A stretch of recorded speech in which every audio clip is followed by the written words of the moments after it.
On this episode of the podcast, more church fire problems, missionaries arrested in Laos, with another exclusive interview or two that you'll only see here on the Hot Zone.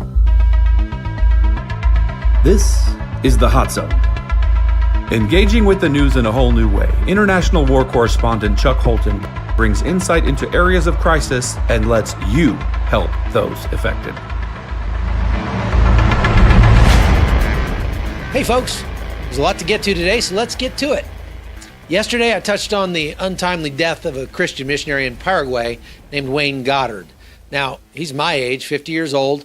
Paraguay is not normally associated with heightened travel risk. Most places in the country are very safe, but, Wayne wasn't working in most places. The place where he lived was near what they call the Tri-Border region. The State Department warns that transnational criminal organizations facilitate the illicit trafficking of arms, narcotics, and other goods in Paraguay, particularly along Paraguay's eastern border with Brazil, including that tri-border region of Brazil, Paraguay, and Argentina. Now, coupled with the lack of sufficient police enforcement, the involvement of these crime organizations only heightens the risk in these areas. Now, we've been doing a lot of reporting this week on the risks being faced by missionaries around the globe. And today, I've got two special guests to talk about that subject further. So I've got my friend Terry Reed, who's been a New Tribes missionary for many years, here to talk to us more about the risks that New Tribes missionaries face as they go out to places, remote areas around the globe. Terry, thanks for being with us. Just for clarification, New Tribes Mission is now Ethnos 360. They changed their name back in about a year ago. But, so I'd be happy to talk with you, Chuck. So they rebranded as Ethnos 360 to try to, I don't know, who knows why they did that. I like New Tribes, but anyway, just to be confusing maybe. Nevertheless, so we just saw the news come out, tragic news out of Paraguay. This guy, Wayne Goddard, that was murdered in his village where he was working. I don't know, you probably don't know anything about all that, but can you just tell me just what kind of risks do these missionaries face when they're out in the field? Sure. So as far as Wayne Goddard goes, I don't know many details. As you said, they have not released a lot, probably out of respect to the family. So I don't have a lot of personal details, though we know some of his friends. There's a lot of risks, Chuck, for missionaries because they tend to travel, particularly missionaries like those in Ethnos 360 that go to remote locations where you're far away from the law, you're far away from police, there's very little government interference just because of the distance and the difficulty of the kinds of places they live. So they have, they face risks in things like just difficulty getting into places. We've got friends that travel 12, 14 hours over boat just to get to some of these little islands they work on, others that hike for days to get into villages where they work. Others have long, difficult drives, difficult flights. Only way in and out is by helicopter.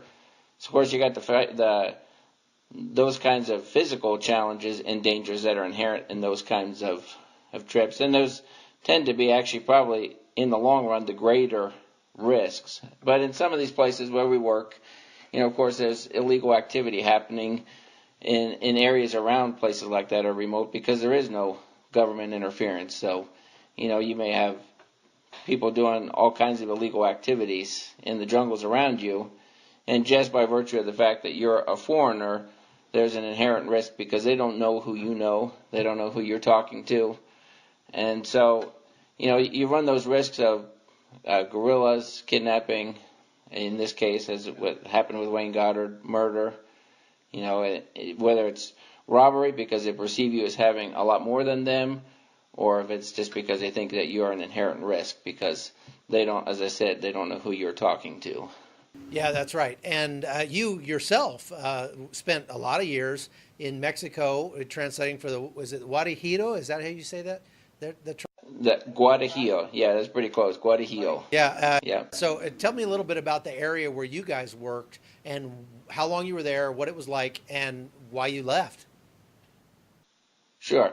So, for us, a lot of the dangers there, of course, were, that because these areas are so remote, the cost of getting anything out there is very expensive. So the cost of living for people is actually pretty high. And so they would tend to get into illegal activities, cultivation of drugs, other things like that, to support their families. There's a lot of pressure to provide in an area where crops don't grow particularly well anyway. And so, of course, with those kinds of illegal activities also come people with guns that protect their crops, people with guns to take their crops, and things like that. So, Chuck, we've talked before that, we've been in some pretty sticky situations where people have, we've been in some danger. As far as part of the reason we left, we had actually where we met Chuck is when we had moved out of the village for several years because of fighting related to the drug war that's been ongoing in Mexico for a long time. Thankfully, we were eventually able to move back to the village. But then, of course, our oldest daughter, she was about 14 at the time, she was now marriageable material in the village, and some very unseemly types were taking a real notice of her. She's an attractive young lady, and so one of the reasons we knew it was time for us to move on is because now there was physical danger for her as well as for us. Yeah, that's right. And out there, those narco traffickers just pretty much take what they want, and your daughters get, like you say, they're a couple of the most beautiful little girls I've ever seen, and one of those guys comes into the village one day and says, "Mine," to your daughter. There's not a whole lot you're going to be able to do about it. So I think it was prudent at that point to say, let's go do our translation work somewhere else. Tell me a little bit about the work that you were doing and are continuing to do among that tribe. Sure. Okay, so in June of 1999, we became members of what was then New Tribes Mission, now Ethnos 360, and we moved to Mexico in August of 1999, and we spent the next 16 years there until we had the situation, of course, with our daughter and her safety, and about the same time my father-in-law was diagnosed with terminal colon cancer, and so we actually returned here to Southern Oregon, where we're now here taking care of my mother-in-law. My father-in-law has since passed away, and we're here taking care of my mother-in-law. But I'm thankful to be able to continue in my work as a Bible translator in the Guajillo language, and through means like things like WhatsApp, I've been able to communicate closely with the young Guajillo man. He and his wife are pastoring the church there that we planted, and continuing to work, and he's also doing some translation himself. And we are just about around 90% of the New Testament now translated into Guajillo. And along with that, I'm also doing some Bible translation consulting, just giving some direction, doing on-site checks, helping other Bible translators in the process of Bible translation. Because, as you know, it's a complicated task, and it takes a lot of eyes on the project, so that when we're done, we can really say that, "Thus says the Lord," in whatever language we're working in. Yeah, it is really an amazingly complex task, because I think people don't realize that, you go into a place like that is a tribe who did not have a codified language. Am I right? They did not have a written language when you arrived. Is that correct? That's correct. There were other missionaries who had begun some work, but in the time we were there, we finalized the alphabet, worked on the writing system, did some grammar write-ups, things like that, and then began the process of translation and some literacy training as well to teach the Guajillo to make the jump from Spanish to their heart language. Yeah, I remember that just so fascinated me hearing your story, because here you are going to a group of people, only a couple thousand Guajillo left in the world, in a very, very remote area. This language that they speak is essentially ancient Aztec. And it's not a written language, so you're going there and you're performing a public service for this tribe by codifying their language, putting it into written form, and that takes years of work, and learning it yourself in order to do that, and then starting the process of translating the Bible into their language and making it make sense according to their culture.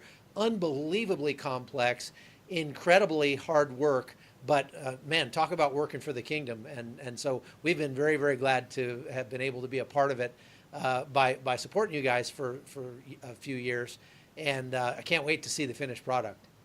It is a very risky thing, folks, for Christians around the world, especially missionaries who are going into dangerous places, who are doing biblical translation, who are bringing the gospel, the good news of Christ's love to people. And we just saw that in the last couple of days with several missionaries who were traveling around in Laos. So I've got Eric Blevernick, the operations director for Vision Beyond Borders. And Eric, tell me a little bit about your ministry and what you guys do. Sure. Vision Beyond Borders is a ministry that was started by Patrick Klein about 25, 30 years ago. Original mission was to bring Bibles into closed areas, basically Bible smuggling. Wow, so you guys work all over the place. So tell me about what happened in Laos. Okay, so in Laos, we had a team going in a couple of weeks ago that they went in with gospel tracts and MP3 players that were loaded with Bibles and other Christian literature. And so they were going by motorbike into some of the more remote villages in northern Laos. And as they were doing so, someone alerted police to them, and they were detained as they were handing out the gospel tracts. And so that happened on April 8th. And then what happened after that? So they were taken by the police, taken to the provincial police headquarters and questioned. And then they were released to a guest house in Luang Namtha in the northern province there in Laos. And their passports were taken. So they were held for investigation, basically. And so they were held for 10 days until they were released today. Oh, wow. And so they're on their way home now, be home for Easter. Right. Yeah, that's what we've been praying for, is that they would be able to get home in time for Easter. And so we're thrilled with this news that they were taken to the border just a few hours ago and released to Thailand. Well, I was afraid that they had been put in some kind of Laotian prison. That would not be a good place to spend 10 days. But right. I'm glad that they got put in a guest house instead. Yeah, I think a lot of people don't realize that Laos is a communist country, and that when you go to Laos, you very often get followed, just like you would in former Soviet Russia or something like that. And you're supposed to have a minder with you all the time, and it's kind of hard to ditch those guys sometimes. But this is a very important ministry, important work that you're doing, getting the gospel to these people, because I really believe that it's the best way to improve those cultures and improve the lot of the lives of those people. Long term, it will make their country and the world a better place. So I appreciate what you're doing. Thank you. Now, the investigation's just beginning into what caused the fire at Notre Dame this week, but already some whack job decided it'd be a good idea to burn down one of the United States' best-known cathedrals, St. Patrick's in New York City. This joker apparently tried to enter the church with 4 gallons of gasoline, 2 cans of lighter fluid, and lighters. And then he said, "Oh, it's only because my car's out of gas." Wow. What's interesting is that the cops already had an eye on this guy, and they had their counterterrorism police outside, so they were able to stop him quickly before anything got lit on fire. So the cleanup's already underway at Notre Dame in Paris. Only days after that world-famous church went up in flames, and well over €500 million has been pledged to rebuild it. Now, some people are actually criticizing the fact that people are donating money for that, pointing out that there are hungry people around the world who could use that money. Okay, that's fair, but let me explain something to you here. First of all, Notre Dame might in fact be covered by insurance if the true cause of the fire turns out to be an accident, in which case the donated funds certainly could go to feed hungry people, and maybe that'll happen. Let's hope so. Also, charity's not a zero-sum game. Giving doesn't have to be an either-or proposition. In fact, generosity begets more generosity in 3 ways. First, giving feels good, and the more you give, the more likely you will want to continue giving as much as you can. Second, when you give to charity, it motivates others to do the same. And third, people who receive true charity, as opposed to, entitlements from the government or something like that, that's not actually charity, they tend to want to pass those good vibes along out of gratitude for what they've received. Now, in yesterday's podcast, I talked about Catherine, a single mother of 2. We helped start a business so she could provide for her children without leaving them unsupervised, playing in the street all day. And then suddenly I got this flood of hate on Facebook by people insisting that we should only help needy people and veterans in the United States. I mean, how dare we give to keep a couple of little dirty brown kids from starving? The nerve. Well, Some of the comments were incredibly instructive, though, about just how poor America's public school system must be. There were dozens of comments telling this woman, who is from Venezuela, living in Colombia, over 2,000 miles from the United States, that she needs to stay out of our country. Apparently, these people think Colombia is somewhere near Phoenix or something. But this guy shared my post with his people, Help Americans First, with American apostrophe S. That was a very common refrain. The whole charity begins at home thing. Well, charity might indeed begin at home, but it doesn't have to stay there or end there. And I'd love to take one of these people with me to Colombia and let them see the poverty that there is on the border there, which is frankly worse than anything you'll find in the United States. And I'd like to see this guy, Joe, look in Catherine's starving children's faces and tell them, sorry, kids, I only like to help people who look like me. Then there was this gem, a Venezuelan soldier who defected from the military and is taking a stand for his country at great peril to his own life and that of his family, posted this message in Spanish. Translated, it says, "May God save the United States from the tragedy we're living in my country." The first response to this message, well, this warm-hearted American woman wrote, "This is America. We speak English." Classy. Just, wow. So, finally, to please the "we only help Americans" crowd, I put up this plea for Dr. Doug Burbella, who was shot delivering aid in Haiti last week. But hey, he's a white guy. He looks just like you. And some people actually stepped up.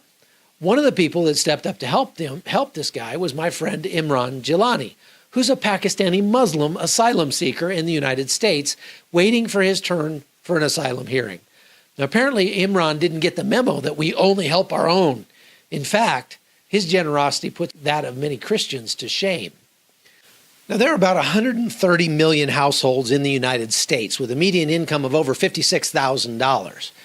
Now, since only half the U.S. population claims to be Christian, let's just pretend that half of the United States doesn't give a penny, and the other half actually follow the biblical mandate to tithe on their income. That means the average Christian home should be giving about $100 a week. That's 107, I think, to be exact, to the needy. That'd come out to nearly $32 billion a month being given to charity just in the United States.